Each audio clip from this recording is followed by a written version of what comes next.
ঢাকা দক্ষিণ সিটির গুরুত্বপূর্ণ সেলগুলো নিজেই তত্ত্বাবধান করবেন উল্লেখ করে ইশরাক হোসেন বলেছেন, দায়িত্ব গ্রহণ না করলেও জনগণের চাওয়ার কারণে তিনি মেয়র হিসেবে এসেছেন।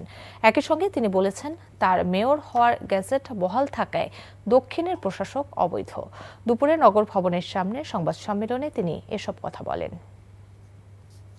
আমাদের আন্দোলনের শুরু থেকে সকল জরুরি সেবা চলমান ছিল এবং এটা আমাদের সিদ্ধান্তে এই সেবাগুলো চলমান রয়েছে। আপনারা লক্ষ্য করবেন যে ঈদের ছুটির আগের 21 দিন এবং ঈদের কোরবানি ঈদের সময় বর্জ্য ব্যবস্থাপনা সহ অন্যান্য যে সকল জরুরি সেবা সেগুলো যাতে চলমান থাকে, সেগুলোর যাতে কোনো বিঘ্ন না ঘটে, সেটির ব্যাপারে আমরা ডে ওয়ান থেকে আমরা সচেষ্ট শুধু ছিলাম না, আমরা এই ব্যাপারে খুব কড়া বার্তা দিয়ে রেখেছিলাম যে জরুরি সেবা যাতে কোনোভাবে বিঘ্ন না ঘটে।